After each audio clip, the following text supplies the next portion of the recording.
Hi, I'm Andrew Huntsman, CEO and President of Huntsman Management Consulting Incorporated. Together with our sponsors and business partners, we strive to make changes in the world, making a better place today. As solicited, you are looking for ways to improve the lives of many in 3 countries: India, Argentina, and Sweden.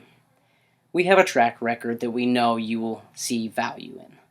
We have the education, experience, cultural knowledge, and training to be provided in order to help you along the way. Why should you choose us? First, we are a global organization with employees spread across the 4 corners of the world. We are experts in our field, so you can train and learn from the best. We have a deep understanding and knowledge of the cultural differences across the world. We also offer an employee enculturation program. And lastly, we provide you and your organization with an assessment tool so you know what changes need to take place before you take this to other areas of the world. Over the next couple slides, we will take time to talk about the cultural differences of these 3 countries, as well as talk about effective business practices.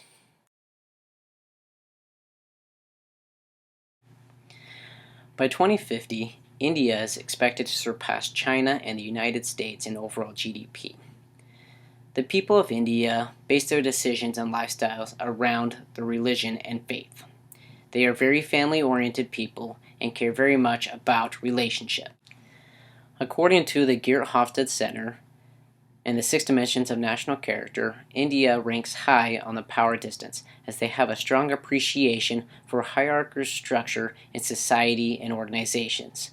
They also are a good mixture of collectivism and individualism, as a lot of this is dominant in their religion of Hinduism.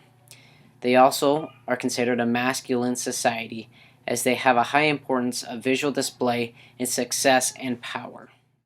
As effective business practices, and when preparing employees to work in India, you should teach your employees to avoid using the first name if at all possible, or if used, to add G to the end of the name to show respect. They may also address the person by his or her last name. Shaking hands is acceptable depending on where you are at. If it is with a woman, please be sure that she extends her hand first. Another form of greeting is as seen in this picture by clasping your hands in front of you and putting them in front of your chest and saying Namaste.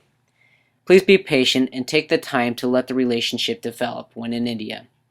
Indians are very flexible with time. Please don't rush the conversation and expect interruptions to occur. Please, if at all costs, avoid using the word no, as Indians dislike confrontation. They do not like feeling uncomfortable. Indian culture is also polychromic. They are known for multitasking. The culture of Argentina is conservative, as a lot of this comes from their Spanish descendants and the Roman Catholic Church. The family is the center of society and plays a vital role. They also have a high respect for traditions and attempt to establish absolute truths whenever possible. According to the Hofstede Center and Geert Hofstede and the 6 Dimensions of National Character, Argentina has a gender egalitarianism under the power distance dimension. They are individualistic, just like most other Latin American countries. And according to uncertainty avoidance dimension, they score high as they feel the need for rules and regulations. They are also a masculine culture as they feel the need to stand out.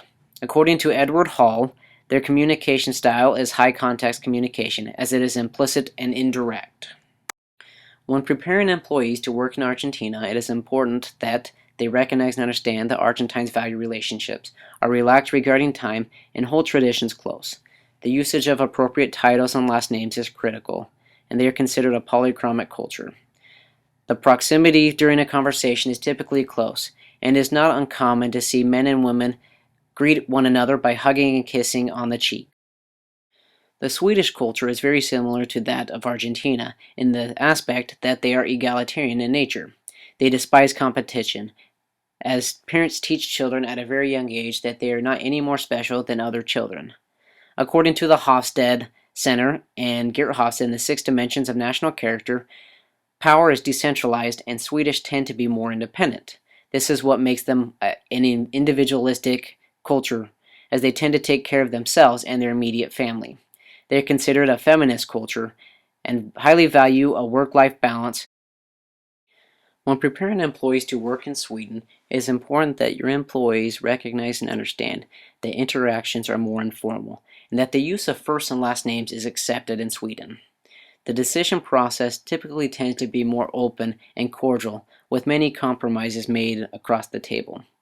Punctuality is of the utmost importance, so please be sure to arrive on time or be 5 minutes early to your meetings.